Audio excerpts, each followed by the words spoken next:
You have the windows down, just trying to let it melt away. Let it melt away as you drove in. Just nice chilly air. No, let it ice up, really. Just let it ice up. Yeah. No, I'm talking about the angst and the frustration and the anger around another game, eminently winnable game that they didn't grasp. Florida State played a road game,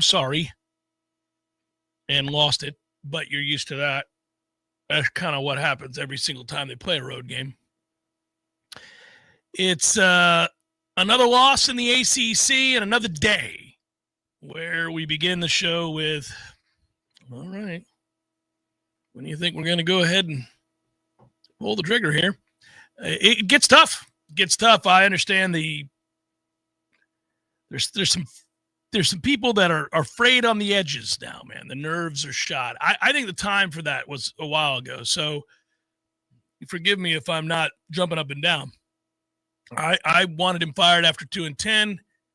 I said before that if you weren't going to do that for money reasons, fine, whatever. They made the choices they did. We needed to see something better. Certainly got off to a great start this year with Alabama.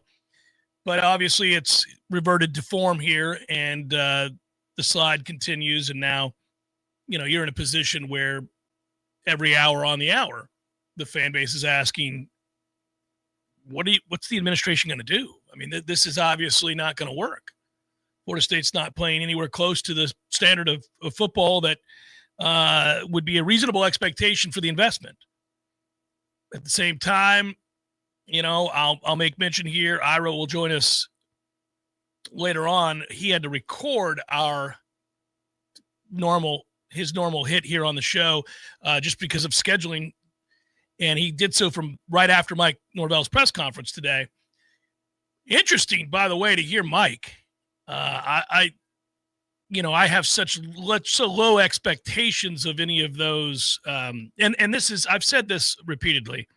This is not a knock on Mike per se. Like I think all the media availabilities for coaches in the midst of a season in which they could be fired or the season's not going the way that you would want it to, they're really in an unenviable place. They're not going to come out and say, hey, fire me.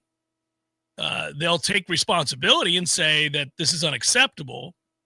It's not the media's place to start a fight with the coach. They can ask him questions like Corey did today about, what's the trajectory of your program, basically. That's a nice way of asking, do you think you should still be employed, in a weird way? Or a nice way of saying, do you see what we all see? But the answer is, it's good to ask that question, if only because it gives him the chance to posit whatever he's going to, which he did. He went on towards the end, a stream of consciousness sort of conversation about the program and winning championships, which he repeated a couple times that he's done. Kind of the Dabo approach to being asked a question that's hard to answer in the midst of losing a bunch of games. But I typically, you can't say, well, Mike, you're failing this program. Your thoughts about failing this program. That's not how that works. You can only talk about the game, the loss. You can look big picture and ask what he thinks about that. He's answered that before, but this is the first time that he kind of circled back to believing that, quote unquote, we're going to win a championship here. I know because I've done it and we'll do it again. We fixed it once, we'll fix it again. Funny, I thought when he said we fixed it once, we'll fix it again, I thought there was a moment of realization that washed over his face, which is, that's absurd, Mike. Just think on it. Think about what you just said. Why would you have to fix it again? How did you F up so badly that after fixing it, you've now completely ruined it and we're having to fix it again? That's a hell of a thing. It's a hell of a thing to have to go through after having fixed it. So you're not going to be happy is my story here. You're not going to be pleased at any point until they fire him. And I don't know when that's going to be. I'm not saying that as in I think he'll be back next year. I am saying that as in I don't, obviously if they didn't do it after the Stanford game, it does feel like, it might be very well at the end of the year the way that the statement released, which I wouldn't have done. I don't agree with it. I don't see the point of it. I have no idea why they did it. But it seems to me like I didn't think I'd wake up on Sunday morning and find out that he got fired because they lost to Clemson on the road at night by 2 touchdowns. You know what I mean? Like, if you weren't going to fire him after Stanford, well, you're not going to fire him after that. Yeah, the thing is, though, following logic in this circumstance, I assume nothing. Is that fair to say? I understand what they went on the record with in the statement, but I assume nothing. And I don't assume that 1 + 2 = 3 in the way that they're going to handle this particular scenario. So for the morning yesterday and before the 1 o'clock window of the NFL, I mean, we were in text conversations. It was, are we sure that we're not going to need emergency work to be done? I was prepared.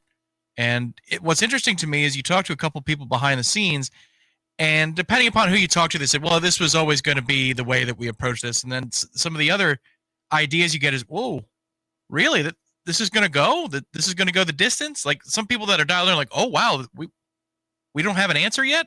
So it's an unfortunate limbo to be in, but we all knew that last week. And we all knew that the week before, that they've decided that limbo is the best place to be in this moment because perhaps there's some kind of payoff at the end. So what I'm trying to do, and I'm resolving to do this week, is not jump up and down about it. I've already done that. They want apathy. They got it. And we'll see what happens when they make their next decision. He said today, I'm fully aware the outside narrative around our team is not good. Around me is probably not good. That's fine. That will not affect the job that I'm going to show up and do. I'm going to pour everything I have to this team with a championship expectation. I've actually won a championship, and we're going to do it again. We're going to do it here. That might piss people off. So be it. So it's interesting that he notes that it might piss people off because nothing about proclaiming that you're going to win a championship should piss anybody off. Most people would say, great, that's cool. I'd like to get on with the winning of championships because it ain't happening this year, my man. And it surely didn't happen during the 2-10 season. So obviously you mean the future we're going to win championships. He notes that it would piss people off because he knows it sounds absurd that over the course of the last 2 seasons, there are no indicators that this is moving in the right direction. There are no indicators that he is the man to get us to win a championship in the future. The championship he's referencing is the ACC championship, I might note. So, you know, he says that might piss people off, quote, they'll be celebrating when we're hoisting a trophy, and it will be the belief that I see from our players, the belief that I see from our coaches, the talent that I know that our players have, and the guys that are coming to be a part of this. That leads me to my next point. Who's coming to be a part of this? How many of those people that you have committed currently are going to follow through with that commitment? I think it gets increasingly difficult to believe that people are going to be flocking to Florida State as commitments anytime soon. And the thing is, if you really want them to, then you need to announce that he's coming back now so that he can in earnest have these conversations and in earnest from a rev share and an NIL standpoint with whatever NIL budget they have on top of the university 20.5, that you can promise, here's how it's going to be laid out for you next year. So the coordinators know, the position coaches know, the primary recruiters know. Like that would be the move. If you're really trying to save this 2026 class and bring in the guys that Mike Norvell is teasing that are coming to town in today's Monday press conference, then you would need a statement of support, not one that says season's end, because they have every reason to court other schools, if not outright leave, as 3 did last week. 3 did last week. I've got to guess, and I do believe, based on what I've heard, plenty of people in that locker room are talking to other schools. Other schools are reaching out to the players who have real upside on this roster. I think that whatever discouraging evidence is unveiled on a weekly basis on the football field, there will be increasingly more unveiled off of it. And that will be done, you know, obviously in not a overt manner. We'll have to delve into that. But I'm already hearing that there are players that I think most Florida State fans would be appreciative of, that believe are part of maybe whatever solution the future has for us that are already beginning to be reached out to by other programs. And of course, that stands to reason because nobody's following the rules in this lawless landscape of college football anymore. Ain't nobody worried about somebody tampering with somebody's roster. All the kids have agents. The agents talk to people. The agents talk to other teams and coaches and other NIL figures. There's just no chance that that's not happening. And so when you start to find out, see, this is where it'll get uglier than it already is. You're losing games, and obviously every time you do, it happens for a reason, and you watch it and it elicits emotion. But if you start finding out that some of the better players, especially if the younger ones that you like, that you have high hopes for, say the Desir twins or say Wynn or somebody like that you really think can be something as the season, as the years move on. If you start finding out that those guys are looking to leave, yeah, man, then you get even more than you have currently finger pointing at the administration saying, yo, what are we doing? You have to make a decision here. Now, Ira wrote a piece today. I asked him about it. We recorded it just before we came on the air. You'll hear it today that he said, hey, look, just because you don't see something on the surface doesn't mean it's not happening behind the scenes, amongst other things. The most important thing to me is that behind the scenes, you would have somebody, if you're going to replace Norvell, and I'm going to keep saying if because they haven't yet, and you've had more than enough reason to do so. But if you are committed to behind closed doors replacing Mike, I would hope somebody outside of the Mike Norvell machine within the football program has approached player agents so that they understand that the money is there for them, their place is secure in the program, no matter who the next head coach is. Because it's not just about the high school kids that you got to communicate with. It's about the kids you have currently on the roster Correct. that you want to be a part of the solution moving forward. And if that means that you got to overpay to keep them, that is the suck tax. I'm telling you, we talked about this months ago in terms of procuring talent. It's why we had to pay Chroma as much as we did, Juju to keep him and not have him go to Texas or anywhere else. It is the suck tax, and it is hitting us hard from all ends when you're talking about the recruiting class for 26 and retention on the roster for 25's group that we really like and we don't want to see wearing other helmets and shoulder pads and uniforms next year. Hopefully they can do that. Hopefully they've had that conversation, because if you don't, then yes, you're just allowing this thing to fall apart very, very slowly. It's fascinating to watch the reactions within the fascinating is maybe one way of describing it. It's disheartening and sad to see the reactions amongst this fan base. Obviously, it's a volatile time. You've got the enhanced infighting amongst fans. You have the over-the-top, everything on social media is over-the-top, but you get the over-the-top on social media reactions of fans. You get the quiet desperation, the guy that comes up to you when he sees you alone and is like, listen, I don't want to bother you, but and I'm not crazy, but could you, please tell me something. Are we going to do anything here? Because this, I'm really getting concerned now. I'm starting to get very concerned now. Like I've had that happen twice in the last 24 hours where somebody was really respectful. They came up to me while I was shopping. In one case, another case, I saw somebody at a gas station and they're like, look, man, I saw you were over here. I didn't want to bother you. I'm like, it doesn't bother me. It's okay. Well, you get asked about Florida State all the time. And I'm just kind of, I'm a graduate 97. I give a lot of money. What's happening? That desperate, like, please tell me you're not sharing everything. Yeah, right. Is there something that we should know that's not happening? Well, and understand that the power brokers, for good, bad, or indifferent, have already done that math. And they decided that it is worth whatever we're all going through on the surface level right now for them to behind the scenes have pulled back and not take definitive action to this point. They've done that math and they've decided it's worth it. Is it ideal? Of course not. But whatever the negativity, we're looking at bean counting on positives, pros, and negatives and cons. The pros are outweighing the cons. That's the math that they're doing because we're sitting here weeks after Stanford and nothing's been done yet. So I think that they understood that this was coming. Well, I don't know how they couldn't, but I would also say that that's plausible, Tom. Like, that's not just a theory. That's a very plausible theory. Like that they know, look, this frustration that occurs and builds up every time we play and lose a game is just the byproduct of what we're going to have to deal with while we're very quietly engineering behind the scenes what will be, once we unveil it, a quite the undertaking, a radical shift in the way we do business. And what I mean by that is, for all we know, and I don't know, and I'm trying hard to find out. Believe me, everybody in my business is, because this does feel a little unusual. It does, the hours and the days they pass, and people are kind of like, everybody else that has had a rough go with their coach has fired him and is actively involved in looking for its replacement, and you guys haven't. Why? The reason that I'm having a little bit of personal doubt, I'm not speaking for Warchant, I'm not speaking for anybody but myself, is during the ACC litigation, leaks happened within that building because they were more than happy to tell their side of the story because they felt they had a compelling case.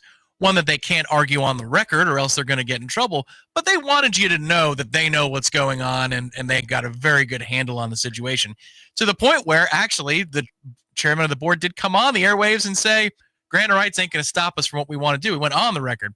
I don't know that they would have advised that, but he felt strongly enough to say that. In this case, it has been crickets, and that does, on a personal level, make me go, I'm bringing Johnny Ray Jones energy here. Y'all going to do this thing? Like, are y'all going to do it? I do think the difference is, Tom, you have a lot of moving pieces here compared to the litigation. Everybody was in lockstep for the litigation from the president on down. And Peter Collins and Michael Alford and other powerful folks seem to have what they said, quote unquote, we have a handle. Remember, I believe that was on our airwaves. Yes.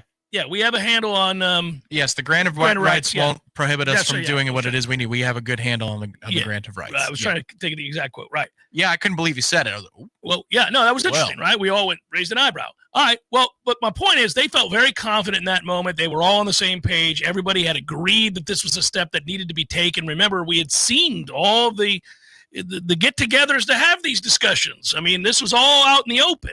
This is not. This is behind the scenes, and I'm not sure, given what will have to have happen here, meaning all of the money's dispensed and then also new money's committed, right, to the people that would be coming in and the people that would be going out and all of that.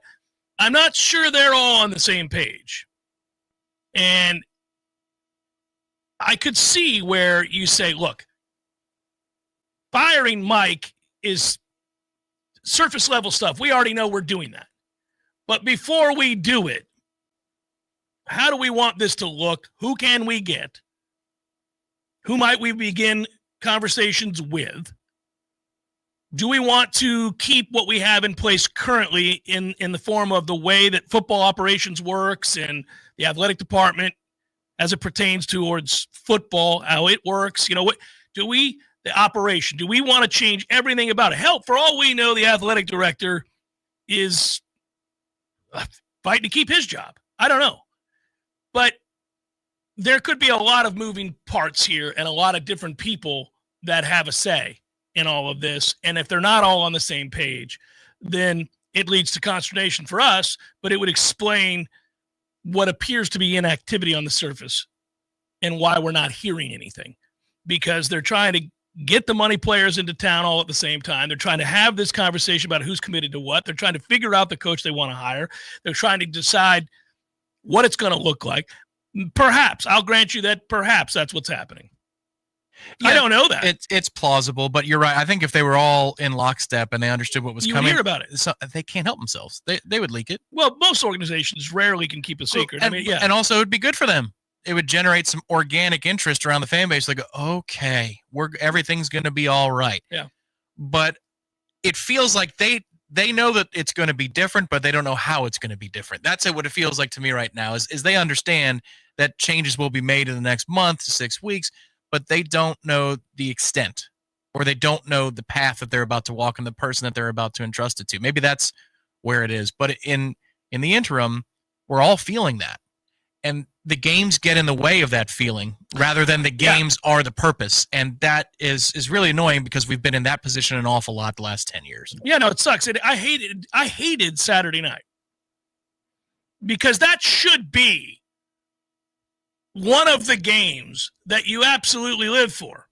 I mean, Florida State, Clemson, iconic brands both, should be, when operating at peak efficiency, a massive matchup that the nation can't wait to see. Should be that perhaps a playoff spot is on the line or potential playoff spot is on the line, should be two ranked teams, should be a game that every Nole and every Tiger is just completely invested in, on edge, tension-filled. I said last week, all of last week, I thought Clemson would kill Florida State. I didn't think it'd be a close game. I think I predicted 38-14. I was wrong. It was 24-10. But I didn't feel at any point we were going to win the game. And I understand that as the game played out, it was pretty evident that had Florida State played well, they would have had a chance to win the game. But they don't play well. They don't play well, period. They just don't play well. So there was no reason for me to go into a game expecting that they would. They don't. It's more of a surprise if they do. They don't play well. They always make the mistakes that cost them the game. They're poorly coached. We watch this all the time. They don't do the things that you have to do, the buttoned up stuff that you expect to see from a well-prepared football team. They don't do it. And you could say, well, in a vacuum, Jeff, that was a beautifully designed play on fourth down. We get a drop there. You got to make that catch. Sure you could. And, we were down there in the red zone and we fumbled. You can't blame the coaches for that. Well, how long are you going to play this little game? Just every road loss is a series of mistakes by the players and the coaches aren't accountable for that? We're going to look at nearly every ACC game we play, we lose, and you're going to say in a vacuum, well, he slipped. He's wide open. It's a good play call. Oh, that's good coverage.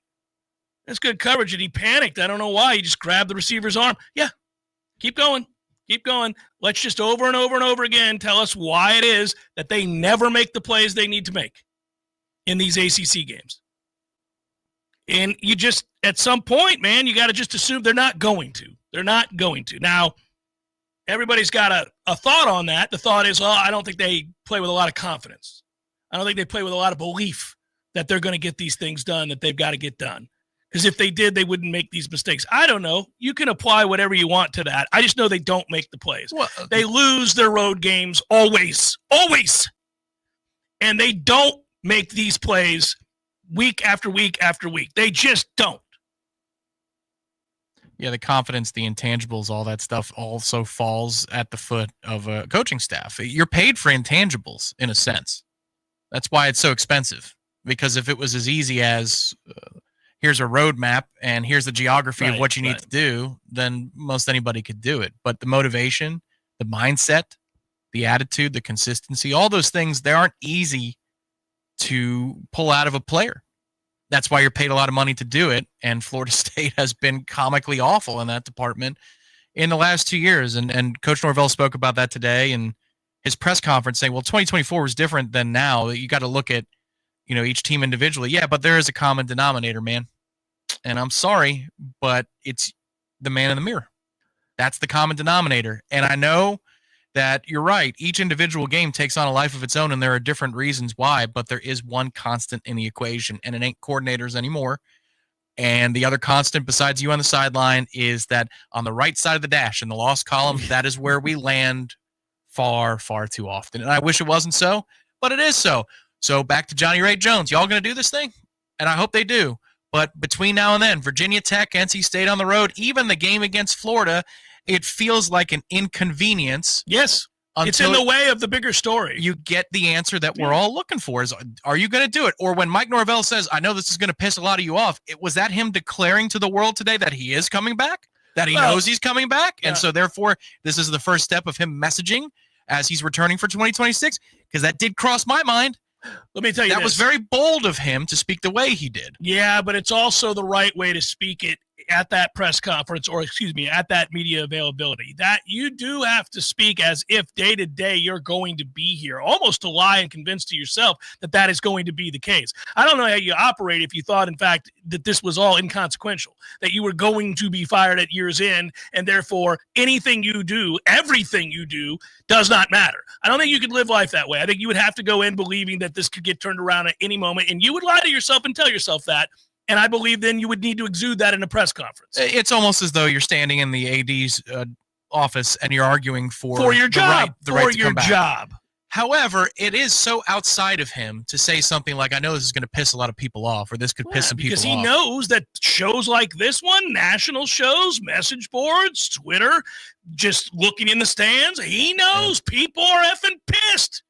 Well, I mean, he's not oblivious to that. He's got to know. And absolutely. But also in the space that we are right now, which is limbo, when he says something like that, I think it is reasonable to at least posit the question of saying, did he get a vote of confidence that they're not comfortable sharing yet because they know that the blowback would be too immense before the last home game of the season, and they're going to circle right behind him and show that vote of confidence after the home finale is over so you don't have a toxic moment in Doak this weekend? Now, I don't think that's going to happen, but it at least is possible because he hasn't been moved on yet.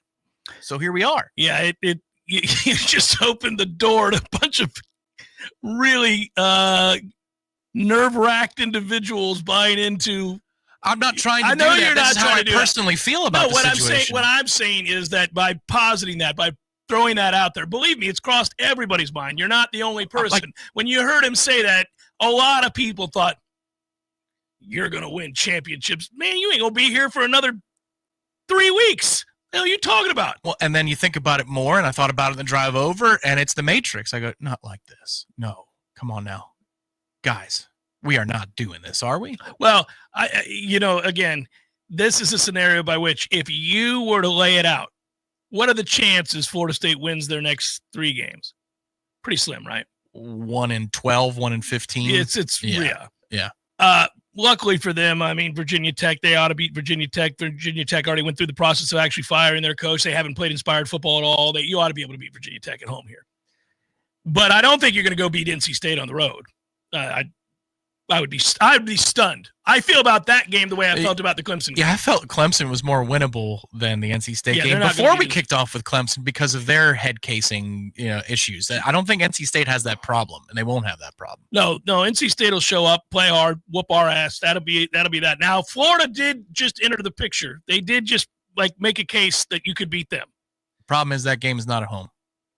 That's true, and that by definition means you're going to lose it. Mm-hmm.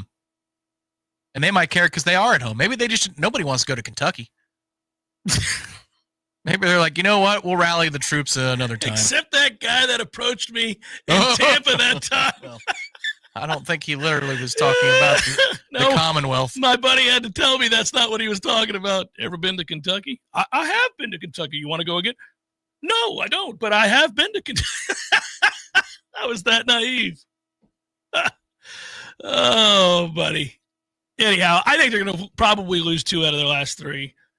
And I think that the high likelihood is that this is over and his era is over. Yeah. But I do have that little voice in the back of my head going, could they really be doing this thing? It's there. I got to be honest. It's there. I'm nervous about that. Well, Boston College is 0-6 in the conference. That's the only team we're ahead of. So we will not, hold your breath, but we will not finish last in the ACC this year like we did last year. We are ahead of one team in the last 2 seasons in the ACC standings, which is comprised of 87 teams. It's a toughie. Yeah. UConn would be ahead of us. That was the joke of the weekend. Yeah? Yes. Mm-hmm. We are tied with Syracuse currently. I'd like to thank Syracuse for that late touchdown. I was getting 28.5. They lost by 28. Way to go, Fran. It's Jeff Cameron Show, 93.3 Real Talk Radio, Warchant TV. Honey, what are these mushrooms in our yard? Portobello? Huh. Let me take a look. Oh, Shiitake. I don't know, but our septic system is failing, and our whole yard smells like Should we try to cook these up and eat them tonight? This is bad, Sheila. Well, we better fix it soon, or we're going to be in deep... Sheila, look. It's Crud Septic. Our prayers are answered. Call Crud Septic Service today. Pump outs, installs, repairs, crudseptic.com. That's crudseptic.com. Hey, no fans, our partner ISF Inc. is a national management and IT consulting firm located right here in Tallahassee, Florida, solving the future for state governments through strategy, process, and technology. As a trusted advisor for state governments, ISF knows the importance of defining a clear and detailed strategy. Our friends at ISF can help your organization create a strategy that sets you on a path to success. ISF, your vision plus our expertise brings your brilliant ideas to life. Visit ISF.com to learn more. ISF, solving the future. This time of year, we enjoy spending time outdoors in this beautiful North Florida climate until the mosquito attack begins. Paul's Termite and Pest Control can help you take your yard back. We have an affordable program to help keep mosquitoes away, and our program even helps with other pests like ticks. Mosquitoes are a nuisance to you, and by carrying diseases such as heartworms, they can be harmful to your pets. Learn more about how Paul's can help protect you, your family, and your pets from mosquitoes. For the elimination of termites, pests like mosquitoes, and a greener lawn too, call Paul's. We'll get them all. Do you want to take your yard back by having a green and pest-free lawn? At Paul's, we understand the unique needs of your North Florida lawn, which is why we developed a program to address those concerns. Our treatment program includes inspection, treatment, and education on best practices for optimized results while remaining environmentally conscious. An added benefit is that our lawn treatment is flea suppression, so having a greener lawn can help protect your pets too.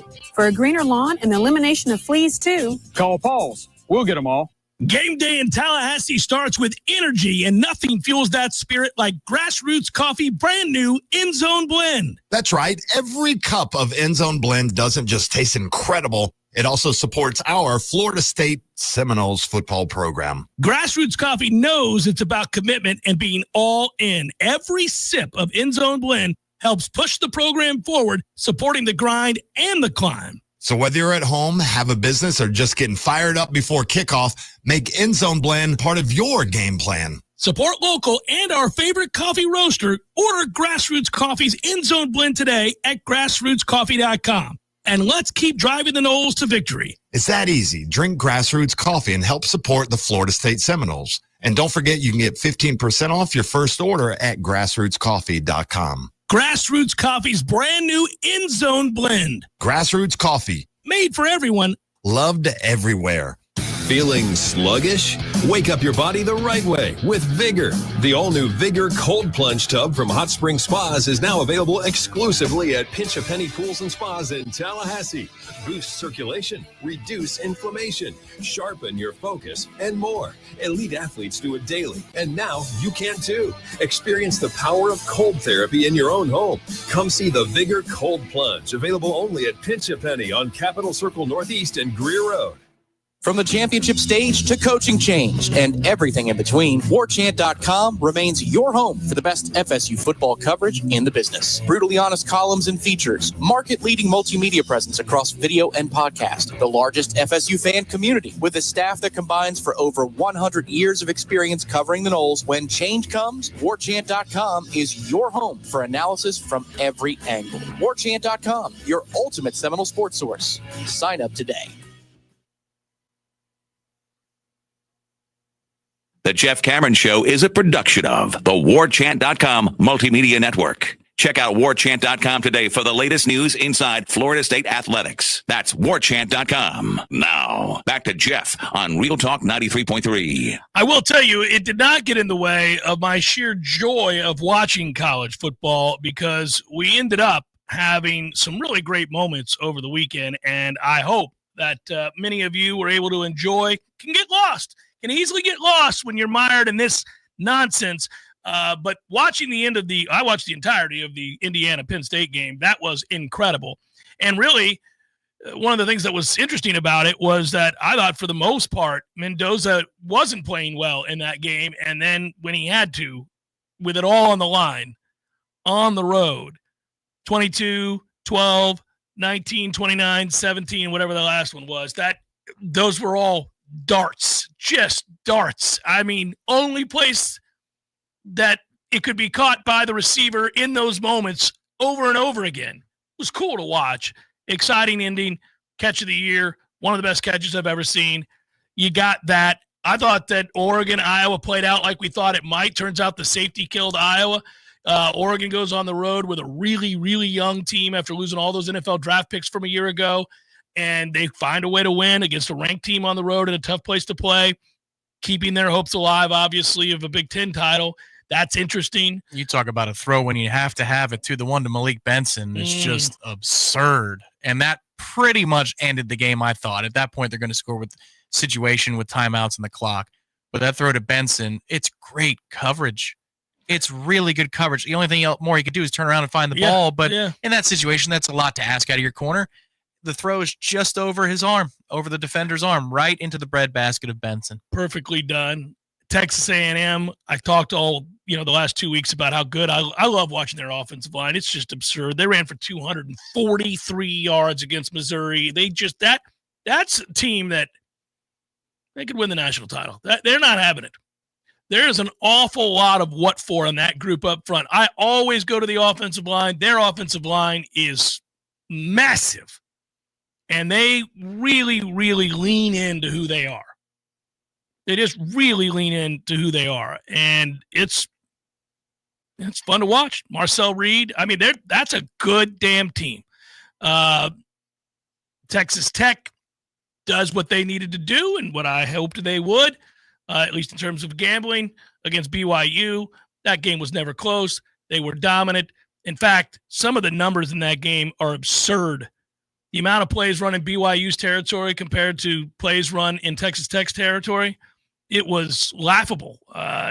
BYU had a grand total of 255 yards. They were 3 of 14 on third down. They couldn't, anything that required toughness, they were not going to be able to overcome. So I just, at the end of the day, I love college football. I hate that we're not a bigger part of the party. And it stinks to be in this position. I've repeated myself on this too, but goodness gracious. Okay, so back-to-back years, Miami has spent gobs of money on a roster that is loaded, but unfortunate for them, fortunate for the rest of college football and us, they're coached by Mario Cristobal. So they remove themselves from the larger conversation consistently. Florida, obviously, disaster. Quarterback has spiraled into a realm of horrible play. They lose each week. They fired their coach. It culminates in that ass beating on Saturday against Kentucky.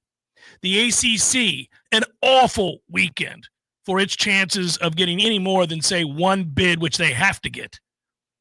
But just atrocious losses for the better teams in this league. And the reason I bring any of this up is that when you look around, you go, all right, well, I'll grant you Ohio State and Indiana and maybe a team or two.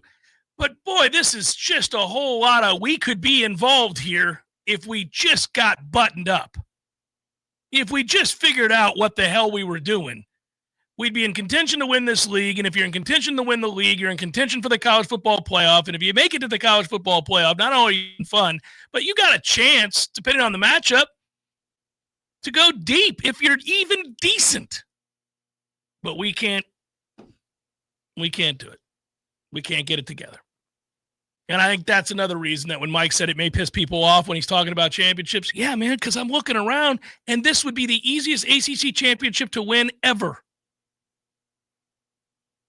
This league is but sorry. It's cheeks. Could have lost 2 games and probably still found your way. It's just cheeks, this league. And not only can you not win it or be in contention to win it, you're at the bottom of it. You're at the bottom of a cheeks league. Damn it, man. Jeff Cameron, Show 93.3 Real Talk Radio, Warchant TV. Your local news now. The Tallahassee chapter of Sleep in Heavenly Peace marked a major...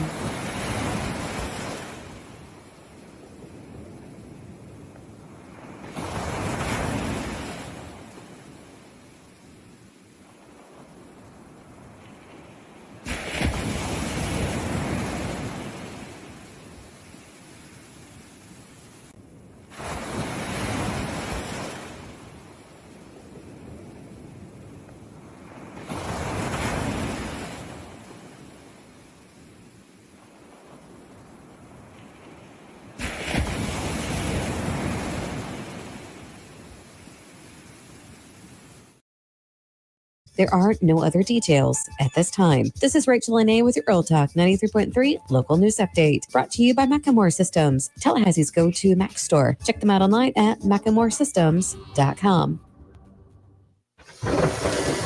This is meteorologist Paul Trombley with your Real Talk 93.3 weather update. A red flag warning remains in effect.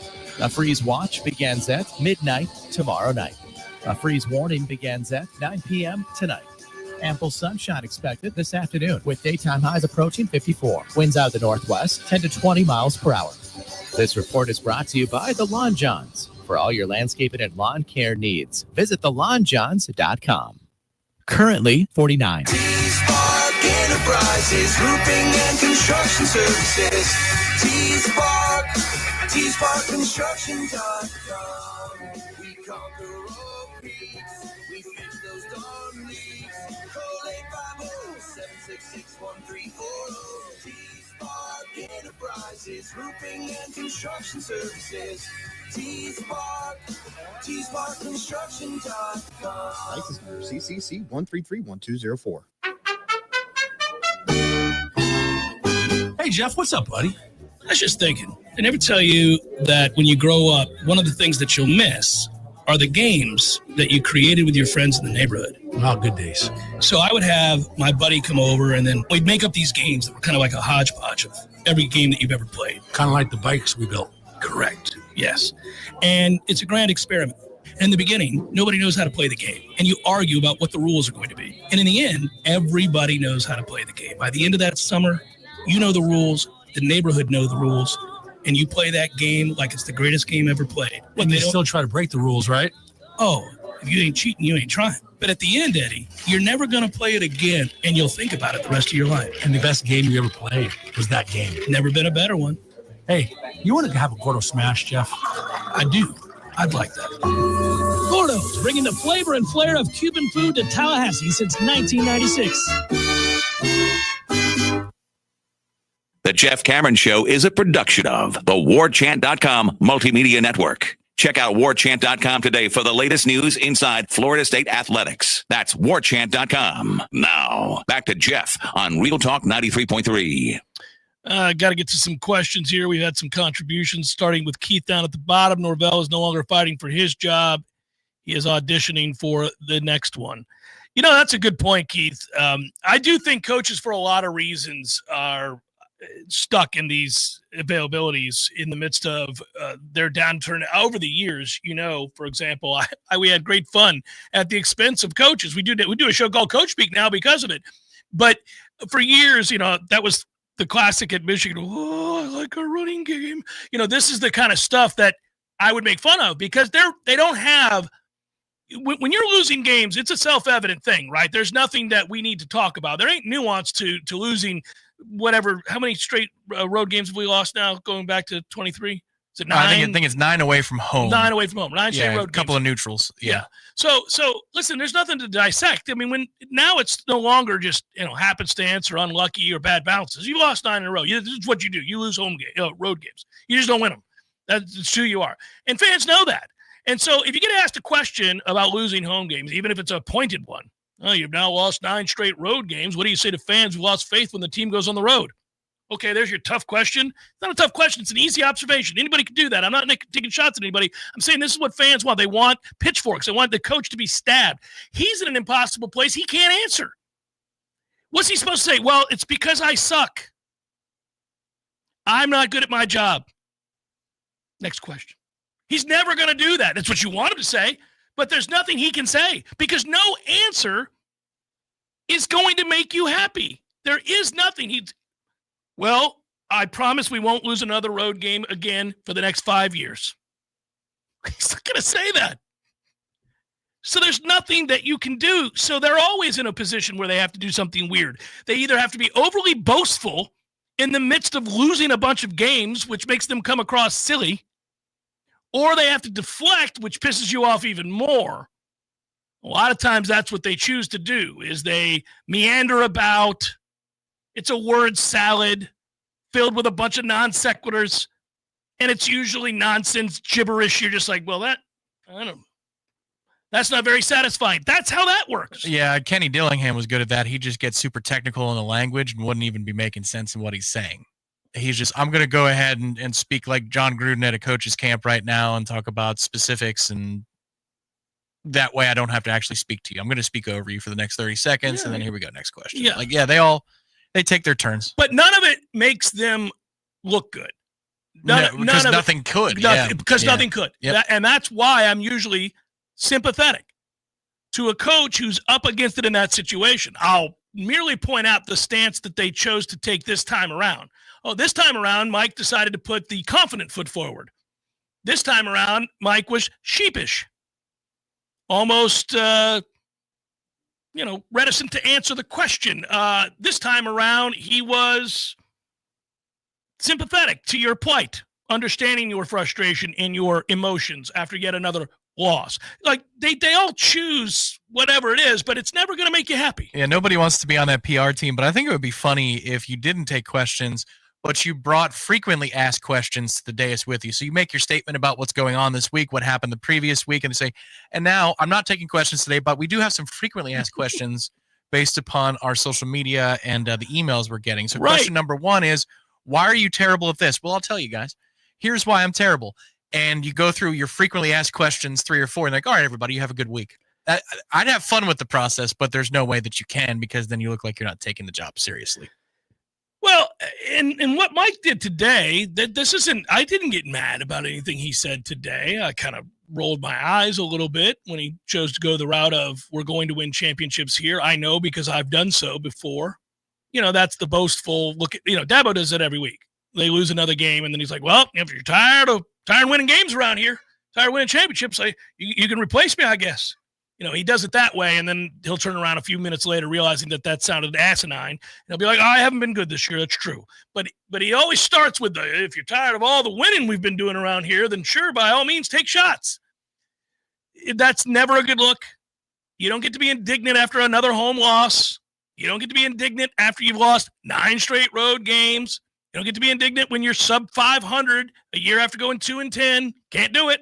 Now, he wasn't indignant today, but instead, confident, somewhat boastful, I suppose. He decided to air it out in the question that Corey asked, and he went on for probably 5 minutes unabated. I think it was about a full 5 that he went in that answer, and it was interesting because he is exploring his own mind, I think, a little bit. Yeah, stream of consciousness is right. And also, even at one point, he kind of apologizes for no media access, but doubles down on no media access, which I don't care about. I just found it interesting that in that moment he arrived at that point and he decided to make a thing out of it before moving on to the next thing. You know why? Because and I say this all the time on the air, say it out loud. Whatever that point is, whatever you're thinking and you're unsure of, say it out loud.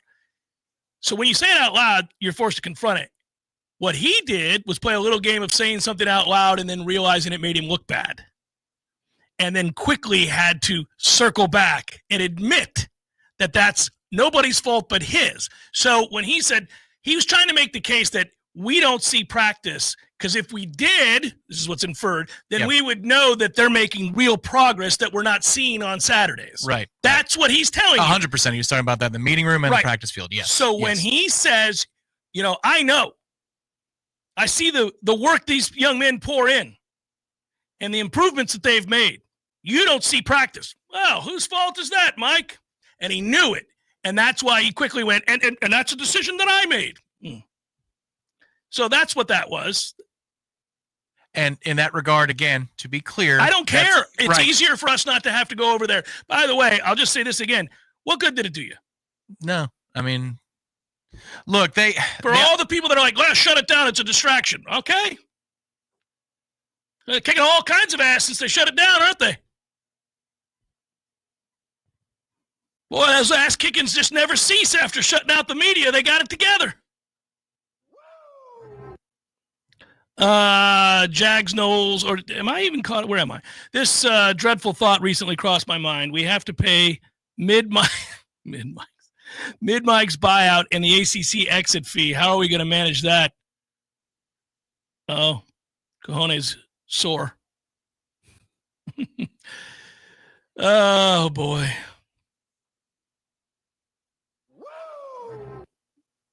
Yeah. Jeff and Tom, can you please explain to the chat why Jimbo doesn't need to be rehired? I'd rather hear from people who think he should and as to why. But I'll start with, he turned his back on the program, and it's what's led to this predicament. His failings at the end of his time here, of which were very significant, has led to this crisis. Never mind the bridges burned and the things said behind the scenes, but I would also note that he was attempting to leave said job for years on end behind the scenes and then lied about that. But also note that when he got everything that he was asking for, meaning I need this, this, and this in order to compete, and while the university never said no, they just said, hold on, one thing at a time, and he grew impatient and frustrated and then ran into the arms of Texas A&M that has all of the resources one could ever dream of having, all of the money one could ever dream of being paid, where he failed miserably. They also gave him a trophy for a championship. That was not won. But it remains empty. But, he could say, I've won a championship everywhere I've been, like Mike did, because they did give him a championship trophy. Hour number 2, forthcoming. Stay with Jeff Cameron Show, 93.3 Real Talk Radio and Warchant TV.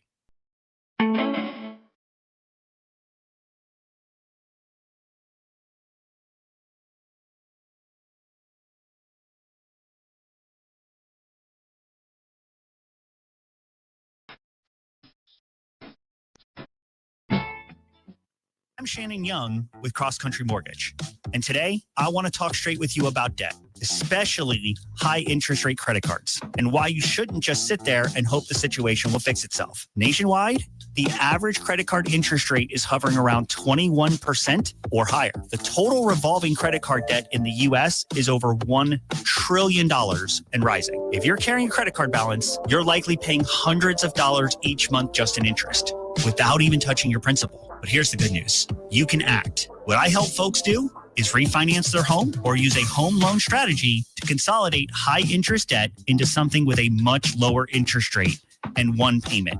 It puts you in control. So if you own a home or you're buying one, let's talk about turning your house into a tool so you can stop the credit card interest trap and you can stop feeling like you're paying lots without making progress. Go to loansforknowles.com. That's loansforknowles.com, and let's get you on a smarter financial path and get out of the high interest grind. Budget Blinds of Tallahassee is your local window covering experts. They do it all: blinds, shades, drapery, shutters, even home automation. And they'll be there with you from the design to the measuring to the installation. Budget Blinds is with you every step of the way. Hello, I'm Gary, the local owner of Budget Blinds of Tallahassee. Let us help you with your unique window treatment needs. Call us at 668-4835 for a free in-home consultation or find us online at budgetblinds.com/Tallahassee. It's its most tempting treasure, fresh farm-raised oysters and clams. Plump, salty, and delicious, this bounty of bivalves makes any dish, whether grilled, baked, or fried, a little nautical, but nice. Sustainably harvested, these mouth-watering mollusks are available year-round. And with a flick of the wrist, a squeeze of lemon, or a splash of hot sauce, they turn any meal into a celebration on the half shell. To see what fresh Florida farm-raised oysters and clams can do for you, visit freshfromflorida.com. It's where you raise your kids, where friends become family, where every corner has a story worth telling. It's your neighborhood. At ABC 27, we share those stories, bringing you news that connects communities, builds pride, and reminds us we're part of something bigger. We are ABC 27, in your neighborhood. Tired of watching baseball score updates on your phone? Get off the bench and head to the CP. The Corner Pocket Bar and Grill is your home for all MLB games in-state or nationwide. Enjoy the coldest drinks, Tallahassee's best wings, and watch your team in crystal clear comfort. And if you like to compete, come by Tuesday nights for CP Trivia and Thursday nights for Beer Bingo, where you can walk home with cold, hard cash. The Corner Pocket Bar and Grill, 2475 Appalachie Parkway. Tallahassee loves the Corner Pocket. Coming up next, more of the Jeff Cameron Show. Live and local on Real Talk 93.3. WVFT, Greta, Tallahassee. Introducing Harry's Plus. Oh, I've told you about Harry's razors before. Here's a little bit of the shaving cream they sent me. Thank you. Sent due to Beeper. Also, Harry's got the travel pack razor. I got the Harry's in the back bathroom. I got the Harry's for my kids. What are we talking about? Well, they're high school kids. One of them's a senior. He needed a good razor. Harry spent 10 years developing their most advanced razor yet, an entire decade of R&D for the smoothest possible shave. And I can attest to that because I shave every morning with Harry's. And you won't find a better blade. And I've tried all of them. Refined blade technology. I could tell you about that. I could talk to you about the quality, the barbershop quality shave. Feels like almost like a straight razor. It's unbelievable. And their razors still cost less than Gillette Fusion, which is crazy. So you get this premium shave without this exorbitant price. Risk-free trial right now. If you don't love your shave, Harry's will make it right. No questions asked. Here's what you do, guys. For a limited time, our listeners can get the Harry's Plus trial set for only $10 at harrys.com/warchant. Get you a Harry's razor. The set includes the all-new Harry's Plus razor, one refined 5-blade cartridge, a 2-ounce foaming shaving gel. Got that too. Yeah. And travel cover to protect your blades when you go on the road. Just head to harrys.com/warchant to claim this offer. And after you purchase, they'll ask where you heard about them. Please support this show, the Jeff Cameron Show. Support Warchant. Tell them that we sent you. That's right. harrys.com/warchant. Now, you can find me at loansforknowles.com. That's loansforknowles.com. You can reach me at 954-369-6171. That's 954-369-6171. I'm Shannon Young with Cross Country Mortgage, and I want to help give you the keys to your next opportunity. From the team behind Mac and More Systems comes IOWise, Tallahassee's trusted source for IT services. Protect your business with 24/7 cybersecurity, managed IT support, cloud storage solutions, network design, voice over IP phone systems, expert tech counseling, and more. Whether your business is growing fast or just getting started, IOWise keeps your systems running smoothly and securely. Local service, big solutions. Visit iowise.com today and work wiser with IOWise. Love to compete on the dartboard? Then it's time to head to the CP. The Corner Pocket Bar and Grill is Tallahassee's premier dart bar, featuring steel tip boards and soft tip internet play. The Corner Pocket hosts leagues and tournaments regularly. Just check out their social media to find a time that works for you. And in between games, grab a pint and a bite in the cool AC, or enjoy yourself outside on the deck.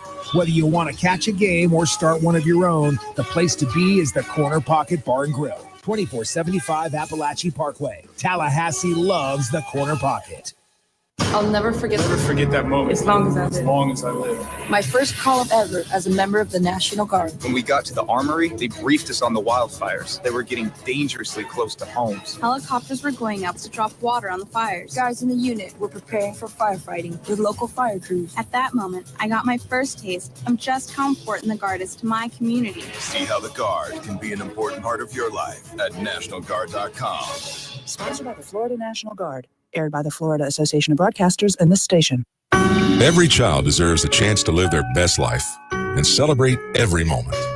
When you support St. Jude, you help give kids with cancer around the world that chance. Together, we can save more lives. Finding cures, saving children. Visit stjude.org.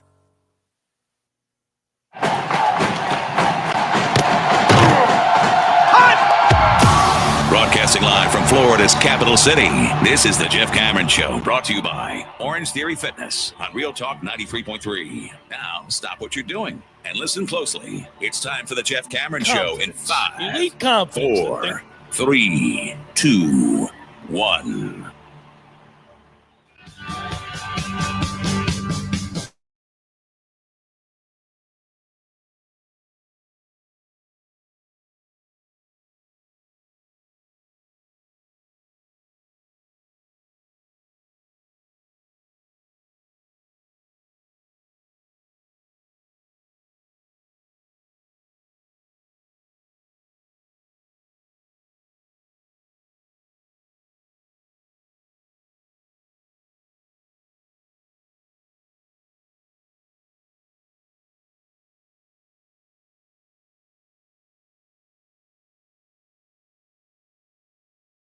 down in the muck feeling of Florida State football get you down. Go outside, breathe in the air. Think about what it's going to be when they do fire him. Oh, they will. They will. The Giants just fired Daboll.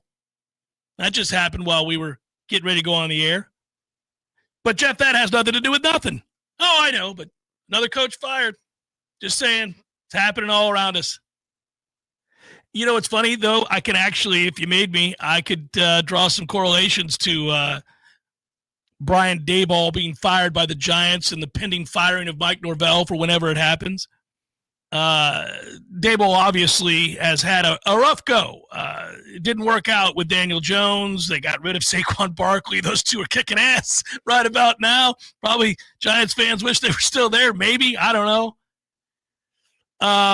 But Daboll was a guy who won Coach of the Year.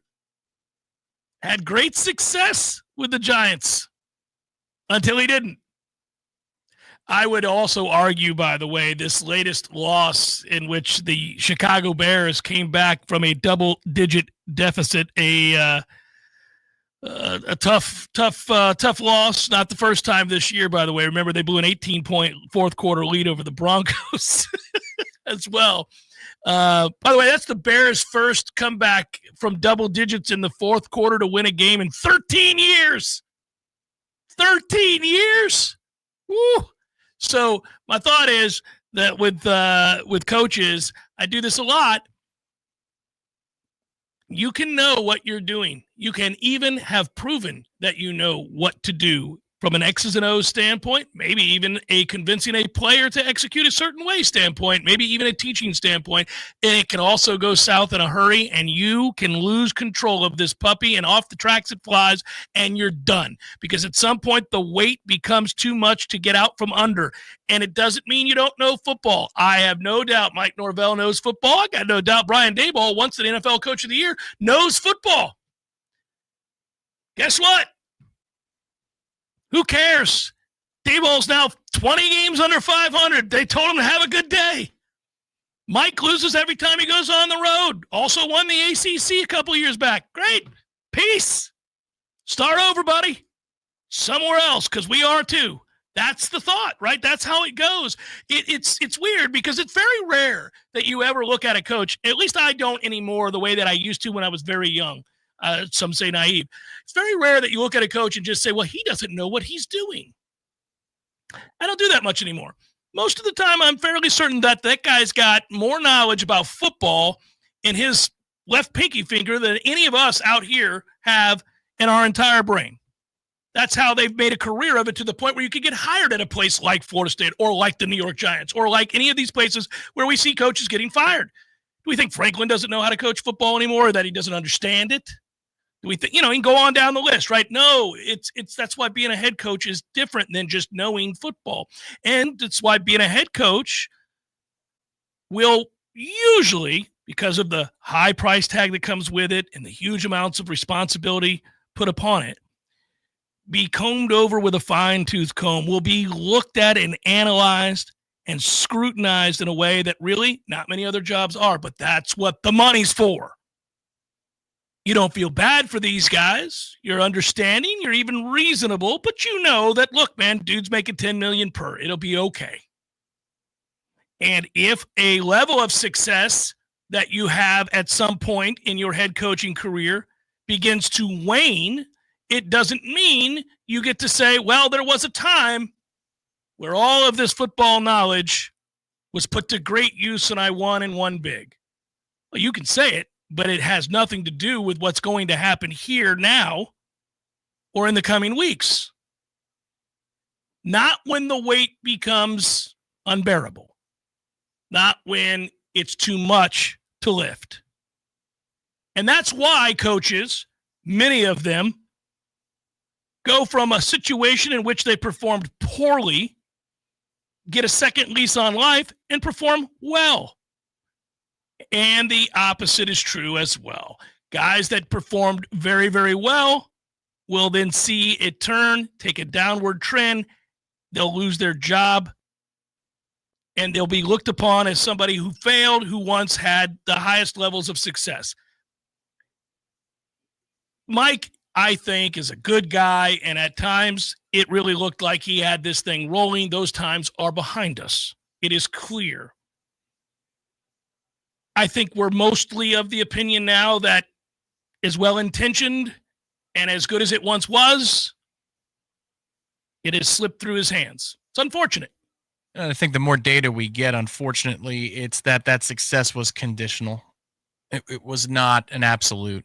It was conditional. Timing was on his side. It was almost the counterbalance to the COVID timing not being on his side, was that the portal did exist. And he used it. He had to. He had no choice. It wasn't like, well, I could have the number 4 recruiting class in the country, or I could invest in this transfer portal. It's like, I'm not going to have the number 4 recruiting class in the country. I need help now. And we need a lot of dudes. And this is something that's now available to us. And let's take full advantage of it. And he did a great job. Did a great job. Yeah. He did. Absolutely. But the success looks like the outlier. It's not the rule. It's not that these things keep getting in his way, or else he would have 5 winning seasons in 6 years. No, man, the success is the outlier, unfortunately. And how many more times do you need to be beat over the head with a loss before you come to that camp? Well, and I'm done trying to convince anybody. I already know that he's got to go. That's just, I mean, it's just a matter of when. I don't care. Yes, there's going to be some hanger-on out there that is fighting the good fight for Mike Norvell. I don't think most reasonable, forward-thinking people look at this situation as something we should invest in moving forward. There's no chance. Well, and yes, I agree with you. The facts are going to be at the end of this season that in all likelihood, in 2 years' time, we'll have finished behind all but 1 or 2 teams in the ACC at most. It will be dead last in the aggregate over 2 years. Good shot that we will be. In this conference, with as many members as it has, and as bad as many of them are in football, we will be dead last or in the bottom 2 or 3 over a 2-year aggregate after going clean through this conference and winning all our games. That's harder to do than going 12-0 at Florida State. That's harder to do. It's why it's kind of fun to dissect and see as, another lesson, another chance to compare and contrast certain careers and certain coaches and certain places, programs, you name it. We do live in a very volatile time too. So you're marrying some of this reality with the fact that college football has never been more volatile. I mean, you're seeing a lot of strange things in this game year over year right now. Agreed. Does that make it, and I know you agree with me, and everybody does who's reasonable here, does that make it debatable that finishing dead last in this conference is acceptable? Of course not. So why is there a debate with anybody? I don't know. I don't think that there really is, Tom. I think you have a few that will do it performatively online. I don't think there are a lot of people that are like, I think the evidence suggests we should really stay the course here for the next 2 to 3 years. I don't think that well-reasoned individual is having that conversation. I think most there were some guys that I know that were really hoping, and hell, I was really hoping. I think we all were. Like, I thought it was over at 2-10 because I don't know how you go 2-10 at Florida State. I don't know how you do that, and you shouldn't have done that. They didn't have a 2-10 roster, and they went 2-10. So I would have made the change. I understood money came into play there. It was a massive buyout. It still is. And so they thought, okay, well, maybe we'll upgrade the coordinators. That seldom works, by the way. History tells us that rarely works. Also, when you usurp somebody's authority within the realm of their expertise and you give it to somebody else, that's never a good sign that person is in control and driving this train in the right direction. That's never a good thing, typically. So, I had my doubts. We all did. But the Alabama game did happen. And that's really what hurt, I think, for most of us, because the truth is that day we were all so euphoric. We came out of that stadium. That was a wonderful afternoon. I can still remember it like it was yesterday. Now it does seem like it's further and further in the rear view, but I can remember the emotion, hugging people in the beautiful new concourses, wide as they are, after that game, grabbing our old cohort Alicia, giving her a huge hug, seeing friends and listeners and strangers and hugging them as we left the stadium. It was incredible. I was on cloud 9 like every other Nole. We all were. It was awesome. And it happened. It's a thing. They can't take it away from us. It did occur. Alabama hasn't lost since. We have a bunch. But anyhow, it happened. We're one of only, 2 teams with wins over top 5 teams this year? You know who the other is? Alabama. So it's crazy. That's where we sit. What a weird time. But all right. It left us thinking and led us down a path of believing they're good. He fixed it. The changes worked. But alas, they did not. They did not work. And it's not just that they got exposed. It's that they're frequently ill-prepared. You can't explain Stanford any other way. That Stanford team is so bad when you go athlete for athlete. It can't happen. No, it's really hard to do. It's hard to do. It's much like the 2-10 campaign. Now, we aren't the Yankees. We don't have the Yankees kind of money for this analogy, but where are we? The Astros? What do you think in terms of money relative to competition? Well, if you think of how many teams there are in college football and we're top 20 spenders. Right. So we'd be top 6 in payroll in MLB. Yeah. Something well, like it's not that. like the Blue Jays were broke this year, by the way, when they were competing for the title. Yeah. It would be like winning 58 games with that type of money. Like that's what this last 2-year ACC run is. It would be like winning. Like, what is it easier for the Blue Jays to win with their payroll at present? 110 games or 60 games? Which one's harder to do? Right. 60. Yeah. 60's way harder to do. Unless you had injuries to all of your important starters. But that's not what's happened to Florida State. No. The analogy would be in the winter meetings, they went and spent on some people aggressively, thinking that they were going to be top of the rotation players, top of the lineup bats, and you found a way to win 60 games with that roster. That's to put it in perspective. I mean, this thing it's over. It's over. I thought the energy of the press conference today, the first 15 minutes before the question that Mike got from Corey, where he decides to bow up and go through those emotional motions and he triggered something inside of him, was a dude who looked like he was overwhelmed, but knowing that we all needed to sit here in this room for a half an hour to go through the exercise. That's the way it felt. And then he bowed up a little bit after that. But that's how I think how we all feel. Like when the game kicks off and we're either in the stands or on our couch or wherever it is, watching the post-game show on Warchant TV or at Hotel Indigo, we're wondering about anything but the 60 minutes. And it's senior day, senior night this week. There's a lot of people who should be honored for coming to this program and playing hard, walk-ons especially, going through a whole lot for no glory whatsoever. And a lot of players that have played hard for us here the last few years. We're not going to be thinking about that at all. And we're right not to. And that sucks. This is supposed to be a sentimental evening. It's like, well, let me know when the game's over and if they fired him or not. Did we lose? Because if we lost, maybe they'll fire him now. These are the types of energies that are brought to the discussion. It sucks, man. Yeah, and I've said it probably way too many times, and it wouldn't mean anything to him right about now, because when you tell somebody that you think they should be fired, they're not going to take it well. But I don't say any of this with malice in my heart towards Mike. I like Mike. Mike's been good to me. We get along swimmingly. I don't think Mike's a bad guy. I want to reiterate, because sometimes when you're arguing passionately for somebody to be removed from their job, it can sound cynical. It can sound like you have some sort of personal gripe towards them. I do not. This is solely about the professional and the job that's not being done. That's all this is. No, I agree. And you look at his tenure and you say, if not for the portal, this guy would have been fired years ago because he sucks at the job at Florida State. It's just not the situation that works for him for whatever reason. Yeah, that's actually a more fun discussion, because you can argue, and there's nuance to it, about what went wrong. When was the moment that he had an opportunity to get out from under the thing that was going to bury him? Would he have recognized it in that moment? Did we? It's always easier in hindsight, right, to come back and say, well, when you look back on it now, in truth, they should have never gone out and got DJ. They should have worn that 7-5 season that was coming, or maybe even 6-6 or worse, because that was the time that they could have leaned into their recruiting classes, really tried to bow up fresh off that ACC title and secure a great high school class. Don't portal over them. Create a culture that you haven't been able to create yet because of the inherited weaknesses of the job you got at the time with COVID.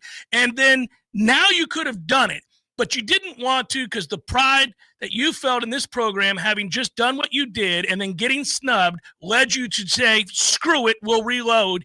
And you missed your opportunity. You missed your chance. Yeah, because you don't want to concede to the committee. Correct. That they won. And so for that, I feel sorry for him for that. Yeah. I do. I could see where that would get the best of you. It's unfortunate We did first guess, and I did say on the air, I'm not so sure we should do yes, this. we did. We had this discussion. I remember sitting, I wasn't quite set up in New York at that point. I'm like, man, this would be the one where you just youth movement it, and you say, we're going to be young, fast, exciting. We're going to go through some growing pains, but we're going to do this together, and it's going to pay big dividends in seasons to come. And it might not have. You're right. It might not have. I don't know. So that's the thing. I don't want to look back on it and say I was right with this. I'm not doing that. I was for letting Brock start or Luke start and just kind of dealing with it, but yeah, well, this is the thing that I would second guess, and we did in the middle, not as vehemently. In that moment that you're getting extended and given a humongous raise after the snub because Alabama is, the devil at your door. Right. That is also the time that you as a head coach could have been brutal and say, all right, we got here by some means that I don't know that are terribly sustainable.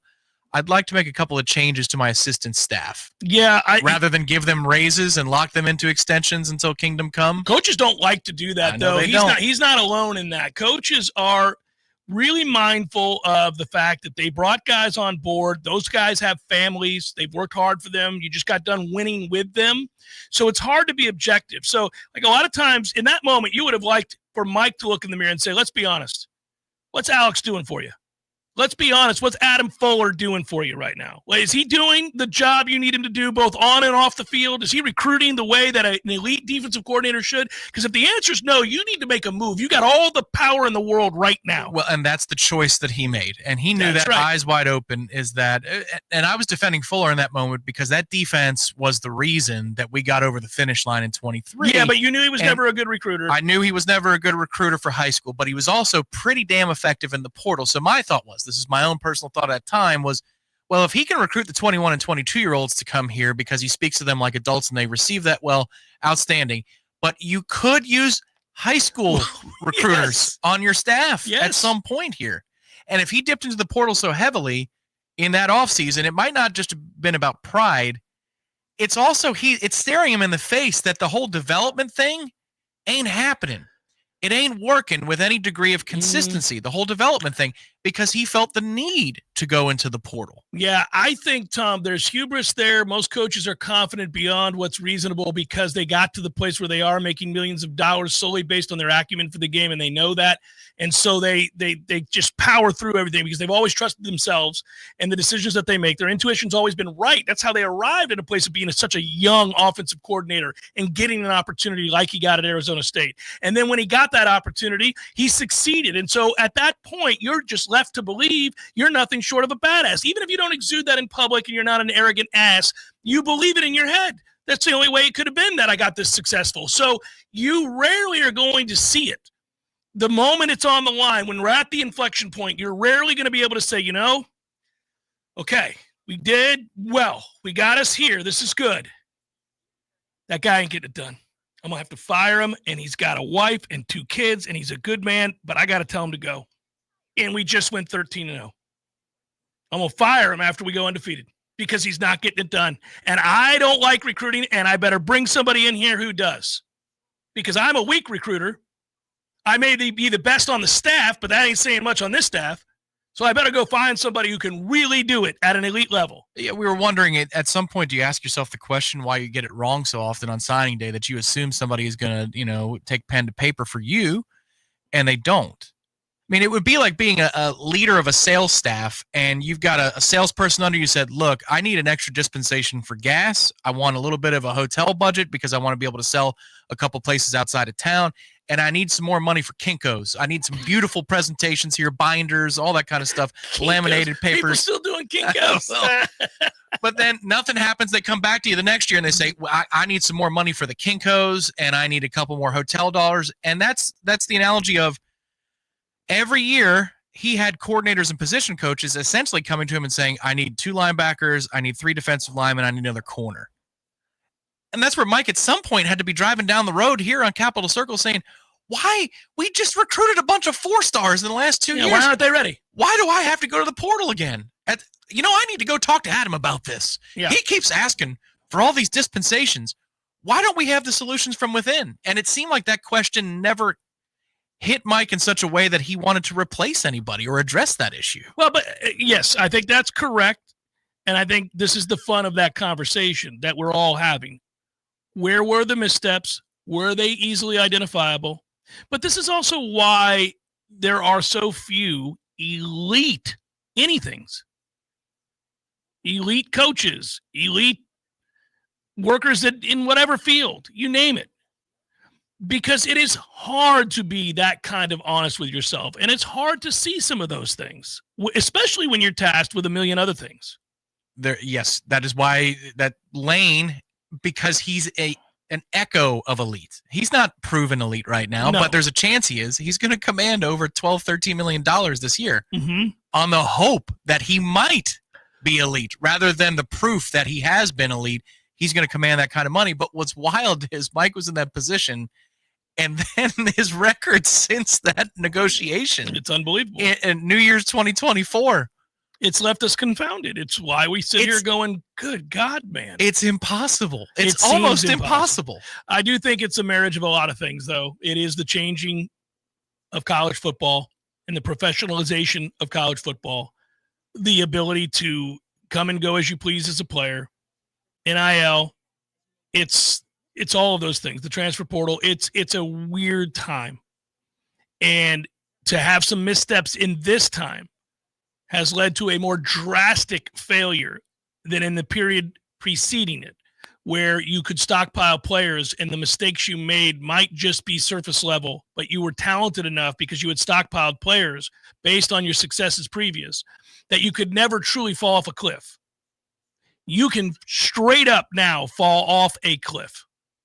And I don't think anybody's immune to it. Now, there may be some established programs like Ohio State and Ryan Day, like Kirby at Georgia, who, by the way, they just win. They just keep winning. Even when they don't look good, they win. And he's a great coach. That's all there is to it.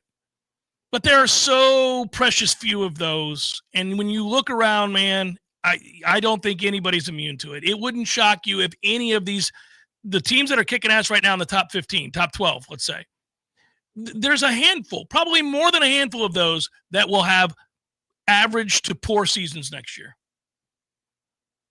The problem is until there's collective bargaining, I can see who I'm going to be for the next 10 years. Let's say they never get to that place and we're just, this is it. This is the way it's going to be. But this won't work for college football because, again, there's a league that does this and they do it better. They do. It's called professional football. Thankfully, they haven't moved to Saturdays in the fall, but if they did, this is the time where they could move on college football. Yeah, they could get it. It's but ratings are better on Sundays anyway. But I just see this is hypervigilance forevermore. I mean, those that are victims of any type of abuse, psychological, physical, or otherwise, have their eyes are they have hypervigilance. And this is football abuse, is what this is. And there is hypervigilance going on right now, and there will be for some time after this. And it's going to be hilarious because what's going to happen is, let's dream. Let's dare to dream, everybody. We're going to bring in a guy, whoever that guy is, don't know. You know, Coach A is going to walk in here. That's his name. Coach A. Coach A. What's up, Coach A? So now Coach A is going to come in here. Gotta have an alpha mindset today. Coach A is going to win games. And we're going to be like, look at Coach A. Came in here, cleaned it up. We're rolling now, Big River. Way to go, Coach A. And then Tom and I are going to be watching a game, week 4, year 3. Coach A has been nothing but successful. There's going to be a misstep. There's going to be a moment. Tom's going to go, I've seen this before. What is it, Tommy? I don't like the vibes. Our guy held his fist up for 4th down. It's only 2nd down. He's checked out. They're losing the attention to detail. It's happening right before, and I will not tolerate it. We need to call it out on Monday, Cameron. This thing's beginning to slip. You don't get to do it, Coach A, because the last one, well, he screwed us for years before we made a move, but you don't get years, Coach A. We will turn into Premier League hooligans. It's time. Got the most out of him. He'll never be better. There's something to that mindset, by the way. The problem is all the buyouts. There's something to having a fresh pair of eyes every 5 to 10 years at the latest, right? No matter how successful the individual is. That's where if they play the game at that point, you should just be his administration. That Bill Hader character, the white hair. Auburn called. Oh, that's terrible. Oh, I don't know. Yeah. You might have to take that call. Right. Oh, Auburn. Jeff Cameron Show, 93.3 Real Talk Radio, Warchant TV. Irash Fell joined us right before the start of the show from over at the stadium, right after Mike Norvell's press conference. You'll hear it next. Hey, this is for my homeowner friends out there. You know who you are. When you get your grass cut, you're going to inspect the work, make sure it's good. Get your house painted, check around every corner and edge, make sure that's done right. Get a new roof, get to get eyes on those shimmering new shingles. Get your Monday. Bet you're not popping your head down in there to take a look around. You got to trust it's done right. I'll make it easy. Go see my friend Greg Miller Septic. They're my guys. I trust them, and you can too. MillerSeptic.com. That's it. That's the commercial. That's the whole thing. Check them out. That's MillerSeptic.com. Hey, no fans, our partner ISF Inc. is a national management and IT consulting firm located right here in Tallahassee, Florida, solving the future for state governments through strategy, process, and technology. As a trusted advisor for state governments, ISF knows the importance of defining a clear and detailed strategy. Our friends at ISF can help your organization create a strategy that sets you on a path to success. ISF, your vision plus our expertise brings your brilliant ideas to life. Visit ISF.com to learn more. ISF, solving the future. What makes Paul's Termite and Pest Control the best in North Florida? It's our core values, of course, and they happen to spell Paul's. P, protecting you and your pets from pests and your property from termites. A, accept personal responsibility. At Paul's, we realize it's up to us to get things right and strive to do more than's expected. U, uphold company values. Those values include treating others with respect and understanding we represent Paul's Pest Control on and off the clock. L, look the part. As representatives of this great company, we will always make sure that our image matches the character of Paul's. S, support the team. Every job we do is a total team effort to create a supportive workplace. P, protecting you, your pets, and your property. A, accept personal responsibility. U, uphold company values. L, look the part. S, support the team. Paul's core values. They make us the best. For the elimination of termites and other pests. And a greener lawn, too. Call Paul's. We'll get them all. FSU football is back, and every game means another chance to win the Garnet and Gold Score Contest on the Greg Tish Show. Listen and call in every Friday morning with your FSU score prediction. If you nail it, you'll win some great Garnet and Gold gear every Friday morning from 6 to 9 a.m. J.D. Power recently named Nissan #1 in new vehicle quality among mainstream brands, with Nissan Murano and Kicks tops in the SUV categories and both Sentra and Altima winners amongst sedans. For true quality and reliability, look no further than Kraft Nissan. Game day in Tallahassee starts with energy, and nothing fuels that spirit like Grassroots Coffee brand new End Zone Blend. That's right. Every cup of End Zone Blend doesn't just taste incredible. It also supports our Florida State Seminoles football program. Grassroots Coffee knows it's about commitment and being all in. Every sip of End Zone Blend helps push the program forward, supporting the grind and the climb. So whether you're at home, have a business, or just getting fired up before kickoff, make End Zone Blend part of your game plan. Support local and our favorite coffee roaster. Order Grassroots Coffee's End Zone Blend today at grassrootscoffee.com. And let's keep driving the Noles to victory. It's that easy. Drink Grassroots Coffee and help support the Florida State Seminoles. And don't forget, you can get 15% off your first order at grassrootscoffee.com. Grassroots Coffee's brand new End Zone Blend. Grassroots Coffee. Made for everyone. Loved everywhere. From the championship stage to coaching change and everything in between, Warchant.com remains your home for the best FSU football coverage in the business. Brutally honest columns and features, market-leading multimedia presence across video and podcast, the largest FSU fan community with a staff that combines for over 100 years of experience covering the Noles. When change comes, Warchant.com is your home for analysis from every angle. Warchant.com, your ultimate Seminole sports source. Sign up today.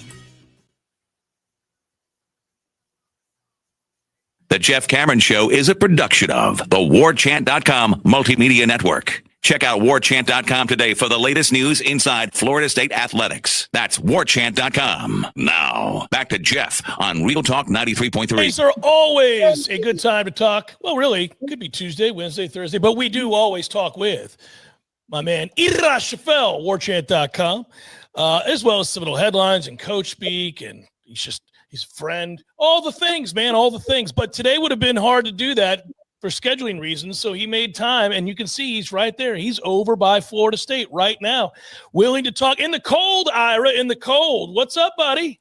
Good, man. Braving the elements, doing what I got to do. Glorious day. So what do you make of Mike Norvell's presser today or availability today? I thought it was interesting. He certainly talked about having elite confidence that things are going to turn around and that they're going to, quote unquote, win a championship because he's done it before and he thinks they're on the right path to do it again. That was an interesting take. Hoist the championship. That's right. Yeah, I think he actually did the gesture. Yeah. I thought, first of all, a good question by Corey, because it's hard to ask big picture questions right now when a lot of people don't believe Mike Norvell is going to even be here in the future. But I thought, the way he asked about just your confidence in the direction of the program, the future of the program. And when he started off, he said, I believe this program is poised to have great success. Like he used the phrase, the program, which you could kind of say, okay, well, even if I'm not here, right, I feel like things are trending in the right direction. I think there's talent on this roster. I think the infrastructure is here. Clearly, they just built new facilities. Stadium's been like everything is set up for the future, whether or not, whoever the head coach is. But then later, as he kind of got going, he started kind of getting more into, what we're going to do, what I'm going to do, what we can do with this team. I thought that was kind of interesting. I don't know what else you could possibly say. You have to present that image to the players and to yourself and to your coaches until you're told otherwise. So, it's not necessarily, it's more dog bites man than man bites dog that a coach talks about. Yeah, I think we're going to do in the future. But to your point, it was very strong. It was very emphatic that he believes he's going to lead them to where they want to be in the next year or two. And I don't know whether or not he's going to have that option, but I guess we'll all find out. Yeah, I thought it was interesting. He did talk about there have been some transitional elements to this. Well, I'd say. But what I would also ask is, he would say that it seems to me he would say that if he thought this was a 2 or 3 year plan to turn this back around and not a quick fix. So he's kind of balanced. He's tried to balance both. That's a great point, man. And that's the thing I've been wrestling with for the last couple of weeks as we evaluate, particularly to me, the defense. Obviously Gus Malzahn is a instant fix kind of guy in terms of his system. They went out and got Tommy Castellanos. They knew they were going to be able to put up some yards and points pretty quickly with that system. It's kind of what it's good at. It's not necessarily maybe great at winning down the road. It's not necessarily great at winning championships, but it definitely is something that could get you kind of a quick fix, get you to kind of decent as opposed to, where they were coming from. Defensively, though, that to me and Tony White, what he's trying to do, I do feel like that's a system where maybe it would take a couple of years to kind of get where you want it to be. And so it's hard to evaluate Tony White in the defense right now because on one hand, it's not good enough. You gave up 40 plus points to Virginia. You had a bad day against Pitt. Like those are things that happen in the first year of a new coordinator, and you kind of live with it maybe if you're looking at down the road and getting his pieces in place to run his system. The problem is they're also fighting 2-10 from last year under this head coach. So it's almost like there's two different things going on at the same time. One is you do understand that new coordinators are going to need a little time to kind of get where they want to go. On the other side, you have a head coach that went 2-10 last year, and for them to have the right to keep growing and keep advancing, they need to win more games. And so that's the conundrum they're in. Like if Florida State had signed on to make these changes knowing this is going to be a 2 or 3 year turnaround, like you said, then that would be one thing. But I don't know that that's what the administration was hoping for. I certainly know that's not what the fans are hoping for. So yeah, it's like there's two different things going on. Yeah, I mean, I think they thought they needed a shot in the arm and help Mike out and let him take a step back and do some other things. But Mike himself talked about how quickly this would get fixed. Right. All of last year, over and over again, he talked about it. So I know what's wrong. I'll fix it. We're going to be fine. There's no way he could have said that repeatedly, thinking that it was going to be a 3-year plan. Once he even said it would be a quick fix at one point. He did specifically say. Yeah. And now you begin to lose even faith in the the marginal improvements in other areas. Like it looks like the offense is beginning to go backwards now. They can't execute simple things. It happens all the time that they fumble in the red zone, or that they commit stupid penalties after big plays, or that they can't hit a wide open receiver repeatedly. It's like, or if they do, he'll drop it. Now that's not coaching, but damn, man, it doesn't feel like things are getting better as this season goes on. It's really frustrating. And obviously to that end, fans are frightened by what they see. They see more losses. Basically, if it's an ACC game, there's a good chance you're going to lose it. If it's a road game, you are going to lose it. And so they do wonder, what are we doing? And to that end, you wrote an article, warchant.com. I encourage folks to go read it, your column. What compelled you to do so? Is it the sense of the growing angst amongst the fan base, or did you feel like there's misinformation? I'm just kind of curious the angle, what spawned that article? Yeah, no, I think it's both of those things. I think the feeling that a lot of people have is just not knowing what's going to happen. Like, I think there are some people in Gainesville who felt better about the fact that they fired Billy Napier.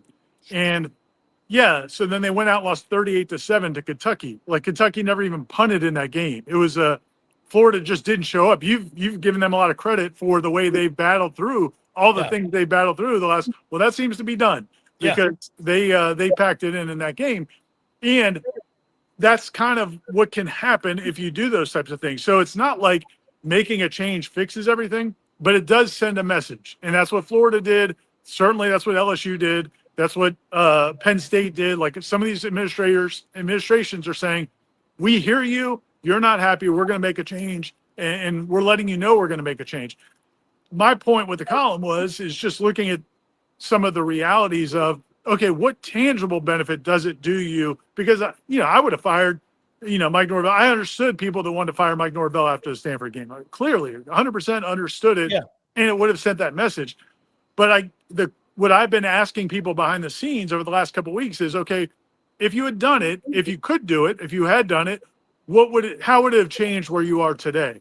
And my impression is it really wouldn't have changed much. Like, if Florida State wants to hire another coach, it's not like that coach's agent can't be talking to Florida State behind the scenes. And the point I brought up, everybody knows, is, Jimbo Fisher had taken the Texas A&M job while he still had a job here. Link Jarrett coached in the World Series for for Notre Dame, and we give him all the credit for he kept that team together. They played, they were focused, but his agent was talking to Florida State. It's pretty clear that was going on behind the scenes. That's why they have agents. So one of the things I was just trying to explain to people is, just because Florida State's not on the market for a head coach doesn't mean they can't be doing everything they're supposed to be doing. On the same note, there was a perception, I think, that when they lost to Stanford, or when the season started going south, that they weren't prepared for the possibility they might have to make a change. I mean, there's a lot of, and again, I'm just talking to people around the program. They've spent this entire year looking at the landscape and talking to different people about different coaches who might be on the market if they need to get a coach. Because not just if they had to fire Mike Norvell, but if Mike Norvell left, or if, Gus and Tony left and you had to start over again. So again, I just want to explain to people that just because you don't see activity doesn't mean activity is not taking place. Yeah, and you can understand all of this. It's not a bad perspective to bring up. At the same time, you absolutely can empathize with every fan that is just yelling at their TV moment after moment after moment. Do something. This is awful. We're in purgatory. Every day that goes by where everybody else in the country is searching for a coach publicly by firing that coach, we're the only program that's not. That you see. Like, there's like 20 jobs open, 19 of them have fired their coach. Right. Well, and listen, man, the other part of it is, when you're looking at, another big concern people have is that, they won't be able to afford to make a change. I mean, and I've been saying that for a year, that the best thing that could happen to Florida State was Mike Norvell figure out a way to win games so they don't have to make that change. But here we are. And my point is, from talking to people, again, I don't think they're going to say we can't do anything because we're hamstrung by money.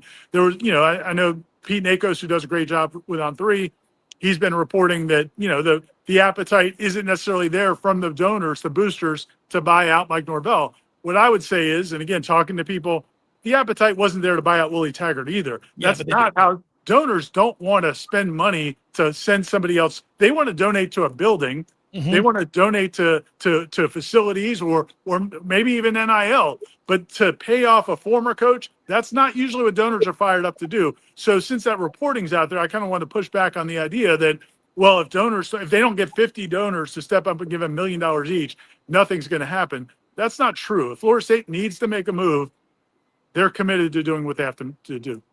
Yeah, I would think there's no way, right? Like, we don't know what's going to happen. Right. But if you were to lose at home to Virginia Tech this week, and obviously it doesn't look good to go on the road against NC State, hell, we don't beat them when we're good.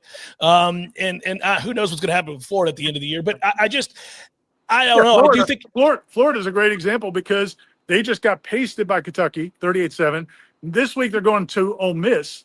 They also have to play Tennessee. Oh yeah, they're going to get hammered. You could be playing a team that's on a 5-game losing streak with an interim head coach, and if you lose that game, even if it's a good, you know what I'm saying? Yeah. Right? Yeah, So we don't know how this is all going to play out. But yeah, there's certainly no guarantee they're going to win 2 of these last 3 games.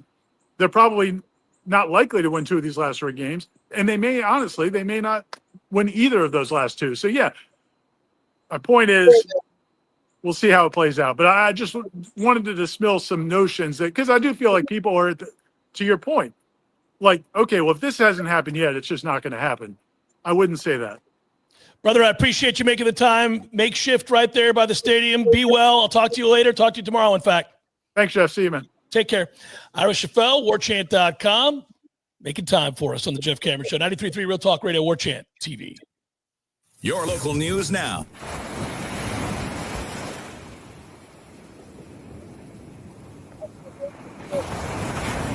We found a black metal BB gun inside the student's backpack.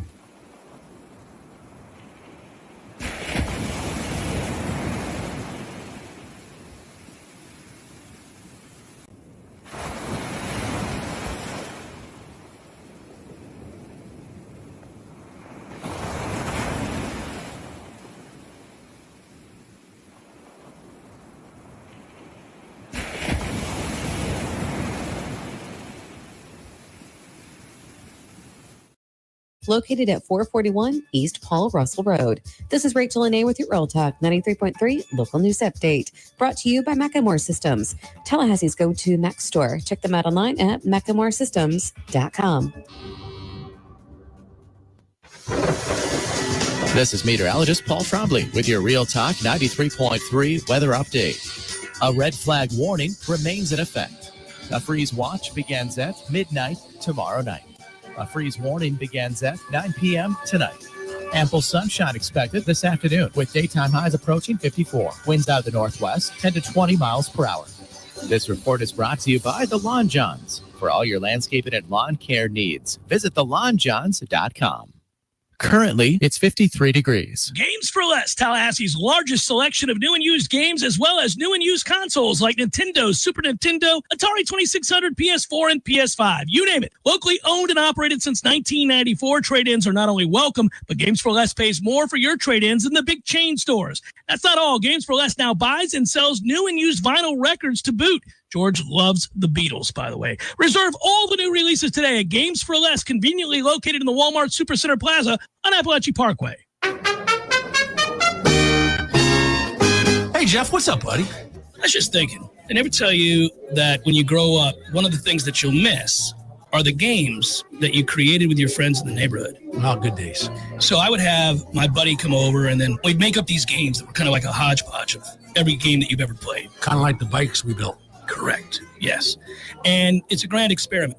In the beginning, nobody knows how to play the game, and you argue about what the rules are going to be. And in the end, everybody knows how to play the game. By the end of that summer, you know the rules, the neighborhood know the rules, and you play that game like it's the greatest game ever played. And you still try to break the rules, right? Oh, if you ain't cheating, you ain't trying. But at the end, Eddie, you're never going to play it again, and you'll think about it the rest of your life. And the best game you ever played was that game. Never been a better one. Hey, you want to have a Gordo Smash, Jeff? I do. I'd like that. Gordo's, bringing the flavor and flair of Cuban food to Tallahassee since 1996. The Jeff Cameron Show is a production of the Warchant.com Multimedia Network. Check out warchant.com today for the latest news inside Florida State athletics. That's warchant.com. Now, back to Jeff on Real Talk 93.3. All right, Tommy, we got to pick somebody who went above and beyond and politely ask folks to go over to aboveandbeyondvr.com where they can find luxurious or quaint and charming and everything in between in terms of a rental for the weekend, for the week, for the holiday, whenever it is that you choose to take advantage of these 30-plus properties. Promo code JCS, no middleman fees, none of that Airbnb nonsense. Make it happen. Go to aboveandbeyondvr.com. Tom, before you tell everybody about this incredible deal you have on the screen right now, let's hear it. Above and beyond. Above and beyond.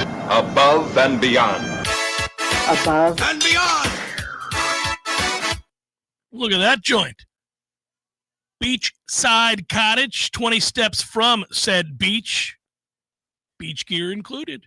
Roll on down to the water, breathe in that salt air, and say, Florida State can't hurt me anymore. Florida State cannot hurt me anymore. As you listen to the sounds of the seagulls. And you could go down for the day after Thanksgiving through the following Monday. You get a 3-night stay for under $200 a night with promo code JCS. Well, that's ridiculous. $566 for 3 nights on the water. We'll take that. Forget about it. Make it happen. Do it up. What a good time. What a great time, in fact. And as a reminder, always see if you can find the local sites like aboveandbeyondvr.com, even if you're going to a different part of the country, because Airbnb has just quintupled their commission percentages. And so that price increase is going to get passed on to you. Might as well go to the direct website to save rather than Airbnb. Vrbo is going to end up being cheaper than Airbnb in the near future if it isn't already, which is kind of crazy. That is nuts. I will give my above and beyond player of the week to Travion Henderson, who had 14 carries for 147 yards and 2 touchdowns. And I resent him, even though I loved him coming out of Ohio State in the draft. Said as much. Looks like the Patriots just figured out who he is due to injury ahead of him. By default. And he went nuts because he's really good. And his coming out party, unfortunately, occurred as 2 of the 3 big plays that cost the Bucs a chance to beat the Patriots. So there you go. That's my above and beyond VR.com player of the week. Maybe it's because we were sitting next to each other. I was leaning to Drake May because the quarterback for the Patriots had to make 4 or 5 perfect throws and or decisions. And in all 4 and 5 of those circumstances, he was perfect. That dude is for real. That's not a fluky quarterback stat line that's aided by facing the worst pass defenses in football. Like, I know that actually happened, and so he took advantage of bad defenses. But the throws he made yesterday in order to flip that game on its head, including the 4th and goal with 2 seconds to go in the first half, man, that was literally above and beyond stuff. If you want a low light, I hate to do this, but Randy Pittman, that drop was above and beyond reason for our own mental health as a fan base. That play is as open as any play in the history of this fine football program, and that hurt my soul. I got nothing but love for Randy. I don't know too. the play of which you speak. Well, me too. He made that catch at Virginia that he has no business making. That and nobody deserves making that. They had an 8K camera going at 600 frames a second, so if there was any bobble, you would have seen it. And he had the hands of Anquan Bolden on that play. And even in this game against Clemson, there was another throw along the sidelines where he makes the catch in traffic, comes down with the ball. But that drop was just above and beyond on our sensibilities as people, as human beings. It hurts. It hurts your feelings a little bit, but alas, there it is. I would also suggest not only going to aboveandbeyondvr.com, but we're trying to find ways to relax. If that's the case, our football team makes life very stressful. There's a natural way that you can overcome said stress. Maybe you don't sleep well after one of those weekends in which Florida State incurs yet another loss. Well, CBD gummies are a huge piece of wellness, my wellness, at night before bed. There she is, floating about the universe. Tom always quick with the representation of what it's like to take a Cornbread Hemp's CBD gummy and the relaxation that follows. Right now, Jeff Cameron Show listeners can save 30% on their first order. Head to cornbreadhemp.com/warchant Use code WARCHANT at checkout. That's right. cornbreadhemp.com/WARCHANT. Use promo code WARCHANT. I don't know that you'd be floating around like her. No, but I'll tell you what. Easy. It's easy. That's relaxing. Laying by the water in Clearwater Beach with Above and Beyond is relaxing. That's a nice 1-2 combo right there after this football season. We did well there. We did well. Cody wanted to thank Corey for his question. He thinks that the rest of the media doesn't ask tough questions. Okay. Steve says, keep hearing to invest in talent for this coach. Can't name 4 players he recruited or developed. Well, let's see. I get your overriding point, Steve, but I think you'd have to give AZ on that list. You'd have to get Farmer on that list. Mm-hmm. That's 2. Yeah, I don't know. The 4 is a good number. 4 is a good number. I gave you 2. Who else are you saying is one of ours that was developed? One of his that was developed? I think you could get an underclassman transfer that you declare, but that's not the same. That's not the same as a high school kid. No, it's not. So you couldn't give him Jordan. Or Johnny Wilson. I couldn't give him either. But I would like to give him Johnny Wilson because Johnny Wilson, obviously didn't do anything. And then he did. That's fair. Yeah. Toa Feely. But they didn't use him. Hey, you've got so good that we're going to give you 3 carries in the first half and never give you the ball again. A&M is an FSU, different conference, state, culture. Bobby was about second chances. Why can't you give Jimbo one for cheap, by the way, when he clearly misses it here? Well, I think he misses coaching. The problem is, man, there's the end of his time here, he wasn't good. All but the COVID year, he wasn't good at A&M. The track record of Jimbo, if he was someone that you didn't know, you'd go, no, I don't want to hire that guy. It's as simple as that. He hasn't been good at all recently. Final hour, forthcoming. Stay with. Go custom with your window coverings with help from Budget Blinds of Tallahassee. Budget Blinds brings their showroom to your home.